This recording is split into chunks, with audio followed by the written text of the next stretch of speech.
திரு பாலகுமாரன் அவர்களின் உடையார் பாகம் 3 பகுதி 21.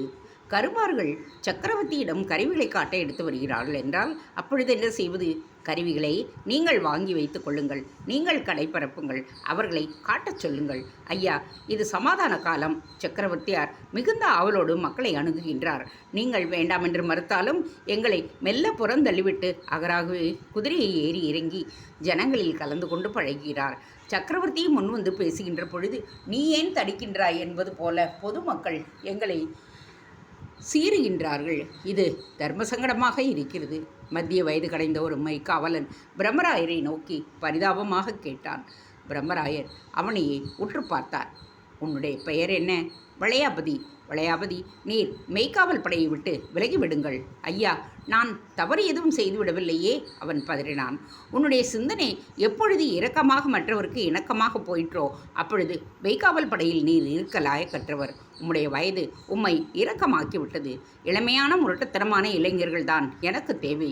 உம்மை வேலையிலிருந்து விலக்கிவிடவில்லை. வேறு இடத்திற்கு வேலைக்கு அனுப்புகிறேன். கருவூர் தேவர் தஞ்சையில்தான் நடமாடிக்கொண்டிருக்கிறார். அவருக்கு மெய்க்காவலாக நீ போயிரு. இதை என்னை தண்டிப்பது போலல்லவா இருக்கின்றது? கருவூர் தேவரிடம் வேலைக்கு அனுப்புவது ஒரு தண்டனையா? அட முட்டாளே, இப்பொழுது கூட என் மகன் அருள்மொழிப்பட்டனை கருவூர் தேவருக்கு மெய்க்காவலாக போயென்றால் சகலத்தையும் கீழே வைத்துவிட்டு ஓடிவிடுவான். உனக்கு நல்லதையே செய்திருக்கின்றேன் வளையாபதி. போ, கருவூர் தேவரிடம் போ. உன் மெய்க்காவல் படை காரணத்திடமே உனது மாதாந்திர பங்கையும் வாங்கிக்கொள். ஏதாவது ஒரு நாள் என்னை சந்தித்து இதற்காக நீ நன்றி சொல்லுவாய். உங்கள் கருப்பு தலைப்பாகைக்கு பக்கவாட்டில் கழுகின் சிறுகளை அணியச் சொல். அது சக்கரவர்த்தியின் மெய்க்காவல் படை என்று தனித்து பிரித்து காட்டும். படை விலகலாம் என்று பிரம்மராயர் உத்தரவிட அவர்கள் எல்லோரும் குனிந்து வணங்கினர். சோழம் என்று ஒருமுறை கத்தினார்கள். வெளியே வந்து மூன்றாக நின்று கால் மாற்றி குதித்து அடிக்கட்டை தரையில் தட்டி கொண்டு நீல நெடுவுக்கு காவேரி, நெஞ்சு உசரமா நெல்லுப்பயிர், நெல்லுப்பயிருள்ள வேங்கை புலி, வேங்கை புலி பக்கம் நாகமணி, நாகம் விலகுது, நாயும் விலகுது, பன்னி விலகுது, பேயும் விலகுது என்று அவர்கள் பாடிக்கொண்டு போனார்கள். நீண்ட பாட்டு, ஓடும் பொழுது பாடுகின்ற பாட்டு. அவர்கள் அப்படி ஊர்வலமாக ஓடுவதைக் கண்டு தெருவில் ஜனங்கள் அவசரமாக ஒதுங்கினார்கள். ஒதுங்காதவர்களை அந்த படை வீரர்கள் பிடித்து தள்ளினர். மிரண்டு வந்த மாடுகளை அடித்தார்கள். கருப்பு உடை அணிந்த அந்த படை நடந்து போகும் பொழுது மக்கள் முகத்தில் கலவரமும் இலியும் தெரிந்தன. மறவர்கள் பிள்ளைகள் பலர் பின்னால் குதித்து ஓடினார்கள். அவர்களுக்கு மெய்க்காவல் படையில் சேர வேண்டும் என்ற ஆவலை அந்த பாட்டும் ஓட்டமும் கொடுத்தன. அந்தி சாய்ந்து விளக்கு வைத்ததும் அந்த சேரியில் உள்ளவர்களுக்கு விளக்கேற்றி வைத்து சேரிக்கு நடுவில் மூங்கில் குச்சிகளையும் ஓலைகளையும் பனந்தொண்டங்களையும் போட்டு நெருப்பு பற்ற வைத்தார்கள். தங்களுடைய கருவிகளை கொண்டு வந்து நெருப்பில் காட்டி கயிறு போட்டு இறுக்கினார்கள். மெல்ல தட்டி ஸ்ருதி சேர்த்தார்கள். ஸ்ருதி குறைய மீண்டும் தோலை அடுப்பில் சுடுகாட்டி மீண்டும் இறுக்கினார்கள். தோல் பறையை முழவையை கழுத்தில் அன்று சரியான அளவில் வைத்து கொண்டனர். ஒரு கிழவன் அவர் அருகே போய் நின்று கைகளை தட்டி என்ன தாளத்தில் வாசிப்பது என்று செய்து காட்டினான். வாத்தியக்காரர்கள் புரிந்து கொண்டனர். மெல்ல கருவிகளை நிமிண்டி ஒலிகளை எழுப்பினார்கள். அவர்கள் யுத்தம் நடக்கும் பொழுது முன்னாலும் பின்னாலும் பக்கவாட்டிலும் நின்று வேகமாக பறையடித்தும் எக்காலம் ஊதியும் வீரர்களுக்கு வெளியேற்றுபவர்கள். வீரர்கள் சோர்வாக இருந்தாலும் இன்னும் வேகமாக முழக்குவார்கள். ஒருவேளை எதிரிப்படைகள் வலுவாக தகர்க்க வந்தாலும் விடாது நின்று வாசிப்பார்கள். வெட்டுப்பட்டு வீழ்பவர்கள் அவர்கள் வாழ் ஏந்த மாட்டார்கள். ஆனால் அவர்களுடைய பறைகள் அப்படி பேசும், வெற்றியை கொண்டு வந்து சேர்க்கும். அவர்களில் பல பேர் எதிரிகளால் பிடிக்கப்பட்டும் இருக்கிறார்கள், கடுமையாக அடிக்கப்பட்டும் இருக்கிறார்கள். கை விலங்குகள் பூட்டப்பட்டு மாடுகள் போடவும் நடத்தப்பட்டு இருக்கிறார்கள். பிறகு பறை வாசிப்பவர்கள் என்று தெரிந்து மெல்ல அவர்களை விடுவித்து கசையால் அடித்தும் சுடு போட்டும் திருப்பி அனுப்பப்பட்டு இருக்கிறார்கள்.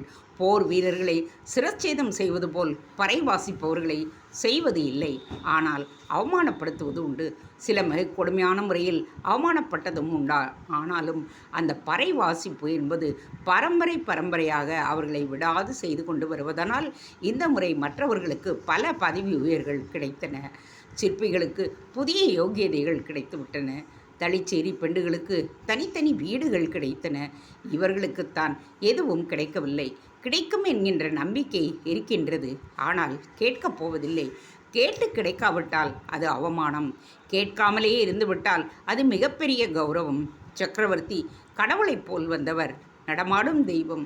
கடவுளுக்கு தெரியாதா எப்பொழுது கொடுக்க வேண்டும், எவ்வளவு கொடுக்க வேண்டும் என்று? அவர்கள் வாசிக்க ஆரம்பித்தனர். மெல்ல மெல்ல பறையை அடித்து பிறகு ஒரு உக்கிரமான உச்சியை தொட்டது பறையடி. தஞ்சை புறம்பாடியிலிருந்து மறவர்கள் விழியை உயர்த்தி அந்த பக்கம் பார்த்தார்கள். தஞ்சையில் மேல் மாடத்தில் நின்றிருந்த சக்கரவர்த்தியின் காதிலும் இந்த பறை ஒலி விழுந்தது. அவர் பஞ்சவன் மாதேவிக்கு அந்த ஒலியை சுட்டி காட்டினார். அவளும் செவி மடித்து தலையசைத்தாள். ஒவ்வொரு சேரிக்கும் ஒரு வண்டி தானியமும் 2 மாடுகளும் அனுப்பு என்று கட்டளையிட்டார். என்னவென்று சொல்வது? கோவில் கட்ட ஆரம்பித்திருக்கின்றோம். அவர்களின் பறைவாசிப்பு தேவைப்படும். கற்கள் மேலே எழுப்பப்படும் போது, யானைகளும் மாடுகளும் இழுக்கப்படும் போதும் உற்சாகத்திற்கு பறைகளை முழுக்குவது ஆரோக்கியமானதாக இருக்கும். அதற்கு சர்மானம் என்று சொல். எந்த கணக்கில் இருந்து அனுப்ப? அரண்மனைக்கு வரும் கணக்கில் இருந்து திருப்பி அனுப்பு. என்னுடைய பெயரை சொல்லி ஒவ்வொரு சேரிக்கும் ஒவ்வொரு வண்டி நெல்லும் 5 மாடுகளும் கிராமத்திலிருந்து அனுப்ப வேண்டும் என்று சொல். எதற்கு என்று கேட்பார்களே. சக்கரவர்த்தியின் ஆணை என்று சொல். இது போதும். நடுநிசையில் அவர்கள் பறை முழக்கத்தை முடித்து கொள்ளலாம் என்று நினைத்த பொழுது வண்டி வந்தது. செய்தி சொன்னார்கள். அவர்களுக்கு சந்தோஷம் தாங்க முடியவில்லை. குதித்தார்கள், ஆடினார்கள், பாடினார்கள், மறுபடியும் தீ வளர்த்தார்கள். பாறையில் நெருப்பை காட்டினார்கள். பெண்டுகளும் குழந்தைகளும் கூடை கூடையாய் நெல்லு நீட்டு அகலத்தில் கொட்டி மாடுகளை அழைத்து வந்து கட்டி வந்தவர்களுக்கு வணக்கம் சொல்லி அனுப்ப உற்சவம் பீரிட்டு கிளம்பியது. சக்கரவர்த்தியின் மாளிகை இருக்கும் திசையை நோக்கி கைகூப்பினார்கள். விழுந்து வணங்கினார்கள். மெல்ல மெல்ல பறைகளை முழக்க ஆரம்பித்தார்கள். விடியல் வேளையில் அந்த பறையின் ஆனந்த சப்தம் தஞ்சையின் எல்லா எல்லைகளிலும் கேட்டது. சக்கரவர்த்தி தூக்கத்தில் புரண்டு கண்மூடி கிடந்து அந்த பறை ஒலியை வாங்கி கொண்டார். புன்முறுவல் செய்து கொண்டு அப்படியே தூங்கி போனார். என்ன ஆயிற்று அவர்களுக்கு? விடியும் வரை எதற்கு இந்த சப்தம்? தூங்கவே முடியவில்லை. அந்தனர் குடியிலிருந்து கோபமாக உருமல்கள் வெளிவந்தன. விசாரித்தேன். ஒரு வண்டி நெல்லும் 5 மாடுகளும் உமக்கு கொடுத்தால் ஆனந்த கூத்தாட மாட்டீரா? அதுதான் நடந்திருக்கிறது. யார் கொடுத்தார்கள்?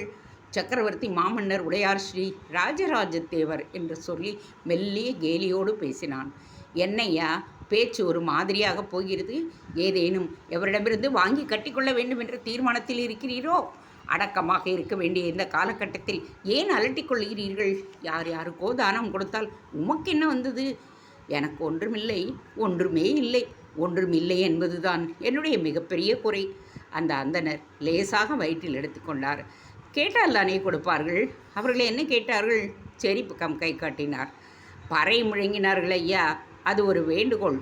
அந்த பறை முழக்கம் அரண்மனை வரை நடுநிசி வரை போய் செய்தியை சொல்லி வந்தது. சேரியில் பறை வாசிக்கிறார்களே என்று அரசர் விழி உயர்த்தி அங்கு கொஞ்சம் விவாதம் செய்து இப்படி ஒன்றை அனுப்பு என்று சொல்லியிருப்பார். அது மட்டுமல்ல, இந்த ஒரு சேரிக்கு அனுப்பினால் போதுமா? அங்கங்கு உள்ள எல்லா சேரிகளுக்கும் அனுப்பு என்ற கட்டளையும் இந்நேரம் வந்திருக்கும். வந்துவிட்டதாம். இந்த சேரிக்கு நம்முடைய மங்கலத்திலிருந்து ஒரு வண்டி நெல் கொடுக்கப்பட வேண்டுமாம். நெல் எங்கிருக்கிறது ஐயா? உங்கள் வீட்டு குதிரில் தானே இருக்கிறது. என் வீட்டு குதிர் அதில் உள்ள நெல் எனக்கு. அதிலிருந்து 3 மரக்கால் நெல் அளந்தீர்கள் என்றால் இங்குள்ள 60 வீடுகளும் ஒன்று சேர்ந்து 180 மரக்கால் நெல்லையும் சேரிக்கு கொடுத்து விட்டு வருவோம். என்ன அயோக்கியத்தனம்! ஒரு அந்தனர் சீறினார். போதும், அதிகம் பேச வேண்டாம். இது சக்கரவர்த்தியின் ஆணை. இன்னும் வேறு யார் யாருக்கெல்லாம் கொட்டி அழ வேண்டும் தெரியாது. நமது சக்கரவர்த்தி நாம் கொடுக்க வேண்டிய வரியை ரத்து செய்து விட்டாரா? ஹஹா, மறந்து போயிற்றா? இந்த கிராமம் இறையிலியாக கொடுக்கப்பட்டது. நீர் கோவிலுக்கு கொடுத்தால் போதுமானது. கோவிலுக்கு கொடுக்கிறேன் என்று சொல்லுகிறீரே தவிர கோவிலுக்கும் அது கொடுக்கப்படவில்லை என்பதுதான் உண்மை. அரசருக்கு வரி என்று நீங்கள் எதுவும் கொடுப்பதில்லை. எனவே அதிகம் பேச வேண்டாம், அலட்டிக்கொள்ளவும் வேண்டாம். அமைதியாக இருங்கள். குளக்கரையில் கூட்டம் போட்டு பேசினார்களே, என்ன முடிவெடுத்தார்கள்? முடிவெடுப்பதற்காக பேசவில்லை. ஒரு தனி மனிதர் தன்னுடைய புலம்பலை உறக்கச் சொல்ல ஒருவராக சேர்ந்து அதை ஊர் புலம்பலாக மாற்றினார்கள். உண்மையில் நடவடிக்கை எதுவுமே இல்லை. அப்படியாவது ஒரு திட்டம் போட்டால் என்ன? அப்படியா? அந்தனர் என்ன கூட்டம் என்று கேட்பார்களே. அரசருக்கு எதிராக வரி விதிப்பு வேண்டாம் என்று சொல்ல முற்படும் கூட்டம் என்று சொல்லுங்கள். கூட்டத்தில் முக்கியமாக 6-7 பேருக்கு வேறு அவசர வேலை வந்துவிடும். மன்னருக்கு ஏதேனும் கோரிக்கை வந்து 100 பேர் போக வேண்டும் என்று சொல்லுவார்கள். அநேகமாய் ஒருவர் கூட அந்த கூட்டத்திற்கு வரமாட்டார்கள். அப்படி என்ன பயம்? எல்லாவற்றுக்கும் பயம். அதுவும் சமீப காலமாக ஒவ்வொரு இனத்தவரும் தங்கள் கொடியை பறக்க விட்டு கொண்டே இருக்கும் பொழுது ஒரே ஒரு இனம் மட்டும் இருக்கின்ற கொடியையும் சுருட்டி அக்களுக்கு அடியில் வைத்து கொண்டு எனக்கு ஒன்றும் தெரியாது என்று உட்கார்ந்து கொண்டு இருக்கிறது. ஒருவேளை இது அடக்கமாக இருக்க வேண்டிய நேரமோ என்னமோ? இப்படி பேசுதலே தவறு. அந்தணர்கள் ஒன்று கூடி பேசி நம் இருப்பை சக்கரவர்த்திக்கு தெரியப்படுத்த வேண்டும். தெரியப்படுத்துதலே அசத்தலாக வந்து விடுமோ என்ற ஒரு கேள்வியும் இருக்கின்றது. என்னதான் இப்பொழுது செய்ய போகிறீர்கள்? மௌனம்தான் உயர்ந்த விஷயம். அழிந்து போவீர்கள். இல்லை, அப்படி எதுவும் நடந்து விடாது. நம்முடைய தேவை என்பது இந்த காலகட்டத்தில் அறவே இல்லை. நம்முடைய தேவை என்று ஒன்று வரும்பொழுது அப்போது பேசிக்கொள்ளுவோம். உங்களுடைய தேவை எப்பொழுது அவசியமாக இருந்திருக்கிறது? நீங்களாக துருத்தி கொண்டு போய் தான் உங்களை பற்றி பேசிக்கொள்கிறீர்கள். அந்தணர்கள் இல்லையெனில் வாழ்க்கை அஸ்தமித்துவிடும் என்று யாராவது எப்பொழுதாவது சொல்லியிருக்கிறார்களா? வானம் பொய்க்கும் பொழுது, நோய்கள் பரவுகின்ற பொழுது அந்தணர்கள் பற்றிய எண்ணம் மக்களுக்கு வருவதுண்டு. அதே நேரம் எதனால் இது ஏற்பட்டது என்ற கேள்வியும் வர அப்பொழுது விரிவாக மக்களிடையே நம்மால் பேச முடியும். அப்படிப்பட்ட காலம் அல்ல இது. எனவே மௌனமாக இருந்து விடுவதுதான் நல்லது. அரசரிடம் போய் நலன் விசாரிப்பது கூட தவறா? இல்லை, அதில் தவறு ஏதும் இல்லை. ஆக ஒரு 16 பேர் கொண்ட அந்தணர் குழு ஒன்று அரசருக்கு எதிரே போய் அவர் நலமாக இருக்கிறாரா, அவர் இருக்க வேண்டும் என்பதற்காக பிரார்த்தனை செய்தால் என்ன? செய்யலாம். ஆனால் இளவரசர் ராஜேந்திரர் பார்த்துதான் பயமாக இருக்கிறது. ஈசான பண்டிதர் வருவதாக சொன்னாரே, அவர் பின்னால் போய் கொள்ளலாம் என்று நினைத்தோமே. ஈசான பண்டிதர் வரவில்லை. கருவூர் தேவர் தஞ்சையில் இருப்பதால் அவர் வர தயங்குகிறார் என்று பேச்சு இருக்கிறது. அது உண்மையாக இல்லாமலும் இருக்கலாம். ஈசான பண்டிதர் ஏதேனும் ஒரு காரணம் சொல்லி தஞ்சைக்கு வருவதை தவிர்த்து விட்டார்.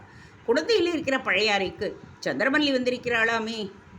பழையாறைக்கு அல்ல, தஞ்சைக்கு வந்தாகிவிட்டது.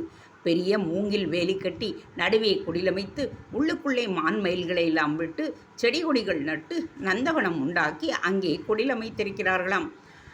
அவரிடம் போய் பேசுவோமா? ஏன் வம்புக்கு அலைகின்றீர்கள்? இல்லை, பௌத்த மதத்தை துறந்துவிட்டு வந்திருப்பதாக கேள்விப்பட்டேன். அப்படியானால் சனாதன தர்மத்திற்கு திரும்பி வந்துவிட்டார் என்றல்லவா அர்த்தம்? வந்தவருக்கு வாழ்த்து சொல்லுவோமே. இல்லை, அவர் எந்த தர்மத்தையும் தான் சார்ந்தவரல்ல என்றும் சித்த புருஷர்கள் வழியே நிற்பவர் என்றும் யோகம் செய்பவர் என்றும் தெரிவித்திருக்கிறார். எனவே அங்கு போய் நிற்பது வேறு பல சங்கடங்களையும் ஏற்படுத்தும். நமக்கா? இல்லை, சக்கரவர்த்திக்கும் இளவரசருக்கும். அப்பொழுது யாரை பார்த்தால் நல்லது? பிரம்மராயரை போய் பார்ப்போமா? வேறு வினையே வேண்டாம். எல்லோர் கையிலும் வேலோ ஆளோ கொடுத்து என்னுடைய படையில் வந்து சேர்ந்து விடுங்கள் என்று சொல்லுவார். அந்தணன் வாழ்த்துக்கக்கூடாது என்று எங்கே சொல்லியிருக்கிறது? எந்த இடத்தில் சொல்லியிருக்கிறது என்று கேள்வி கேட்கிறார். நமது பரசுராமர் யார்? சத்திரியரா? துரோணர் யார்? அரச குலமா என்று குறுக்கு சால் வேறு பாய்ச்சுகிறார். குறுக்கு சால் என்றால் என்ன? ஒரு இடத்திலிருந்து இன்னொரு இடத்திற்கு ஒழுங்காக தண்ணீர் போய்கொண்டே இருக்கும் பொழுது அதை வெட்டி தன் பக்கம் திருப்பிக் கொள்ளுவதற்கு குறுக்கு சால் என்று பெயர். வேறு எங்காவது போக வேண்டும் என்று ஆசைப்பட்டால் உம்மை திசை திருப்பி தன் பக்கம் இழுத்து கொள்வதுதான் நன் பணி. அரசர் கோவிலுக்கு வரும்பொழுது நாம் போய் நின்று கொண்டு கேட்டால் என்ன? இல்லை, அது சிவாச்சாரியார்களுக்கு பிடிப்பதில்லை. நம்முடைய குலமாக இருந்தாலும் இந்த இடத்தில் அவர்கள்தான் முன்னிலை வகிக்க வேண்டும் என்று விரும்புகிறார்கள். வேதம் சொல்லுவீர்கள் விலகி இருக்க வேண்டும் என்று போகிறார்கள். அரசர் வரும்பொழுது இருக்கும் பொழுதும் போகும் பொழுதும் அவரை சுற்றி சிவாச்சாரியார்கள் தான் இருப்பார்களே தவிர உம்மை போன்ற சதுர்வேதிகளுக்கு நெருங்கக்கூட வாய்ப்பு இருக்காது. ஏனெனில் சிவாச்சாரியார்கள் நீங்கள் உங்கள் அருகில் சேர்ப்பதில்லை. அவர்கள் வேறு விதமாக அந்தணர்கள் என்றே நீங்கள் ஒதுக்கி வைத்திருக்கிறீர்கள். வேதங்கள் சொல்வதே வாழ்க்கை என்று அழுத்தமாக அமர்ந்திருக்கிறீர்கள். ஆனால் சிவாச்சாரியார்கள் உங்களை அண்டவிடப் போவதில்லை. ஏன் இவ்வளவு இழிவாக போய்விட்டது நம்முடைய அந்தணர் குலம்? ஒருவர் கவலைப்பட்டார். அப்படியெல்லாம் சொல்லுவதற்கில்லை. நல்ல வருமானம் வருமளவும் கொக்கு மற்ற மீன்களின் அசைவு பார்த்து கொண்டேதான் இருக்குமாம், ஒற்றை காலில் நின்றபடி. ஒருவர் சொல்ல எல்லோரும் அமைதியாக வெவ்வேறு திக்கில் பார்த்து கொண்டே இருந்தார்கள்.